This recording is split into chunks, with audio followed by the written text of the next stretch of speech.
একটা হাদিস বলি, তাহলে নামাজের গুরুত্ব আপনার মাথায় চলে আসবে ইনশাআল্লাহ। বলবো? হাদিসটা কঠিন। রাসূলুল্লাহ সাল্লাল্লাহু আলাইহি ওয়াসাল্লাম বলেছেন, যখন নবীর নাম উচ্চারিত হবে তখন বলবেন কি? সাল্লাল্লাহু আলাইহি ওয়াসাল্লাম। নবী সাল্লাল্লাহু আলাইহি ওয়াসাল্লাম বলেছেন, মান তারাকা সালাতান মুতাআম্মিদান ফাকাদ কাফারা। মান মানে যে কেউ, তারাকা মানে ছেড়ে দিল, ত্যাগ করলো, সালাতান মানে নামাজ, মুতাআম্মিদান মানে ইচ্ছাকৃতভাবে, ফাকাদ কাফারা সে ব্যক্তি কুফরি করলো। এই হাদিসটাকে আগে শুনেছেন? আলেম ওলামারা জানেন, কিন্তু আপনারা কি জানেন?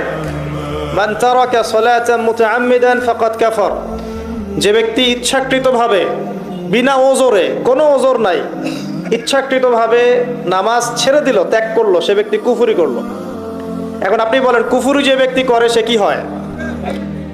যদি আমরা ধরেও নেই সে মন থেকে নামাজ অস্বীকার করে না, অলসতা বশত পড়ে নাই, তারপরেও তো কাজটা ফাঁসেকি, তাই নয় কি?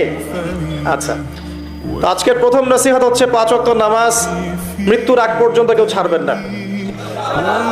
আমার সাথে ওয়াদা করেন যে ইনশাআল্লাহ আগামী যতদিন বেঁচে থাকবো 5 ওয়াক্ত নামাজ জামাতে পড়ার চেষ্টা করব, যদি জামাত না পাই একা পড়ার চেষ্টা করব। আল্লাহ পাক তৌফিক দান করুন, আমিন। আজকে যদি এই কথাটাই শুধু বাসায় নিয়ে যেতে পারেন, 5 ওয়াক্ত নামাজ আর জীবনে ছাড়বো না, আমাদের আজকের মাহফিল সফল।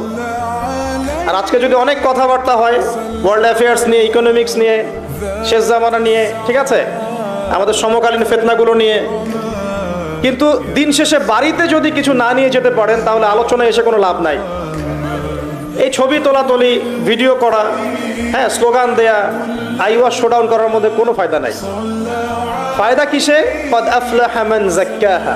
আল্লাহ পাক সূরা শামসের মধ্যে বলছেন, কদ আফলাহা, সে ব্যক্তি সফল হয়ে গেল। সে ব্যক্তি সফল হয়ে গেল মানে সে জান্নাতে চলে যাবে ইনশাআল্লাহ। কে? মান যাক্কাহা, যে ব্যক্তি তার নফসটাকে, তার এই যে কলব, এটাকে পরিশুদ্ধ করতে পেরেছে, সে ব্যক্তি সফল হয়ে গেল। ওয়াকাদ খাবা মান দাসাহা, আর যে ব্যক্তি তার নফসটাকে পরিশুদ্ধ করতে পারলো না, সে ব্যক্তি ধ্বংস হয়ে গেল। নফস কিভাবে পরিশুদ্ধ হবে এটা আমাদের আজকের আলোচনার টপিক।